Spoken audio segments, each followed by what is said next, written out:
Assalamualaikum warahmatullahi wabarakatuh. Kami dari kelompok 3 yang beranggotakan saya Divanita Syafilza sebagai moderator dan kedua anggota kelompok saya lainnya yaitu Jessica dan Adelia. Jadi ini merupakan tugas digital di mana bentuk dari tugas digital kali ini yaitu membuat podcast. Jadi tema apa nih teman-teman yang akan kita bahas pada podcast kita kali ini? Tema yang kami ambil untuk podcast kali ini yaitu materi dari pertemuan kedua tentang perubahan sosial dan pembangunan. Dan dari materi tadi kita ambil tema kecilnya yaitu perubahan sosial. Oke, terima kasih Jessi. Sebelum kita mulai, saya mau tanya dulu nih sama teman-teman.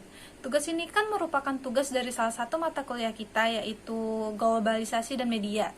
Jadi menurut teman-teman, kenapa nih kita sebagai mahasiswa hubungan internasional harus mengambil mata kuliah ini? Coba dijelaskan. Bisa dimulai dari Adelia. Oke, jadi menurut saya, mengapa mahasiswa hubungan internasional harus mengambil mata kuliah ini? Karena pada kajian studi HI, globalisasi dan media menunjukkan bahwa peranan pengaruhnya terhadap dunia internasional sangatlah penting. Globalisasi jelas membawa pengaruh yang besar pada hubungan internasional. Melalui globalisasilah, persebaran isu-isu global seperti isu lingkungan dan hak asasi manusia semakin meningkat. Tentunya, dengan adanya penyebaran isu-isu tersebut, diharapkan bahwa pemecahan masalah secara bersama-sama oleh beberapa negara atau aktor lain juga dapat dilaksanakan dengan baik dan lancar. Terima kasih Adel. Bagaimana dengan Jessi? Apa pendapat Anda? Menurut saya, mahasiswa hubungan internasional harus mengambil mata kuliah ini karena globalisasi dalam pendidikan akan menciptakan manusia yang profesional dan berstandar internasional dalam bidang pendidikan dan kemudahan mencari informasi melalui berbagai media seperti media sosial atau media elektronik. Dalam prodi HI ini, kita juga bisa belajar globalisasi karena pentingnya bisa menguasai bahasa asing, menumbuhkan kreativitas, meningkatkan kemampuan belajar, dan memahami budaya luar. Baik, terima kasih Jessica. Mendengar penjelasan dari teman-teman tentang globalisasi dan media tadi, dapat saya definisikan relevansi globalisasi dan media terhadap realitas kita saat ini, yaitu dengan adanya globalisasi dan media, hubungan antar negara itu terjalin sangat erat dan berlangsung secara lancar. Dalam hal ini, media merupakan sarana yang paling tepat untuk menyampaikan pesan, supaya informasi yang disampaikan dapat diterima khalayak dengan cepat dan dapat memudahkan kita untuk mengetahui berita di era globalisasi tentang adanya krisis ekonomi, krisis sosial dan budaya di dunia internasional.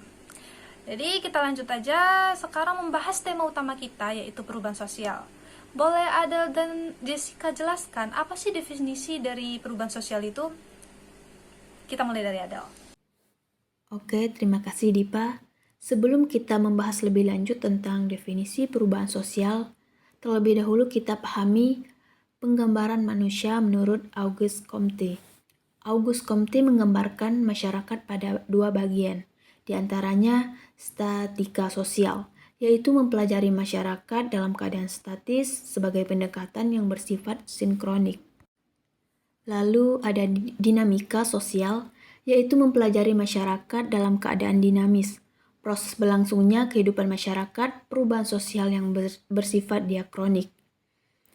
Kemudian baru kita masuk pada definisi perubahan sosial. Jadi ada beberapa definisi menurut para ahli. Yang pertama itu menurut Masyonis. Masyonis sendiri mengartikan perubahan sosial adalah transformasi dalam organisasi masyarakat, dalam pola berpikir, dan dalam pola perilaku pada waktu tertentu. Kemudian menurut Presel. Presel mengartikan bahwa perubahan sosial adalah modifikasi dalam pengorganisasian masyarakat. Dan yang terakhir, yaitu menurut Farley.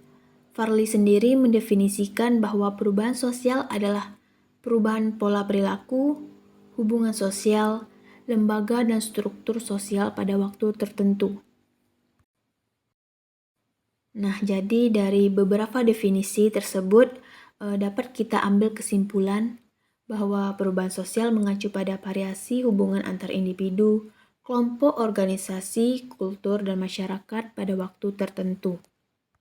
Proses penggantian nilai-nilai budaya dan institusi-institusi sosial dalam konteks struktur dan organisasi masyarakat menyangkut pula orientasi berpikir dan gaya hidup manusia yang berlangsung dalam kehidupan bersama sebagai masyarakat. Kemudian terdapat juga pola dari perubahan sosial, di mana penjelasan ini akan dijelaskan lebih lanjut oleh Jessie. Oke, silakan Jessie. Dapat dijelaskan apa pola-pola dari perubahan sosial itu? Oke, jadi ada dua pola dari perubahan sosial ini. Yang pertama yaitu ada pola linear dan linear. Pola linear adalah perkembangan masyarakat mengikuti pola yang pasti. Sedangkan pola unlinear adalah perkembangan masyarakat tidak selalu menuju ke arah kemajuan, tetapi bisa juga ke arah kemunduran atau primitivisme. Lalu pola kedua, yaitu pola siklus. Pola siklus adalah perkembangan masyarakat yang seperti roda, kadang di atas, kadang kala turun ke bawah. Terdapat juga nih teman-teman akibat dari perubahan sosial yang terjadi pada abad 20. Di antaranya, pertama, jumlah penduduk di setiap negara meningkat cukup tinggi. Kedua, tuntutan bangsa untuk mereka meningkat. Ketiga, polarisasi kekuasaan berkembang meluas tidak hanya terkonsentrasi di pemerintahan. 4. Bertambah lebar jurang pemisah antara yang memerintah dengan diperintah.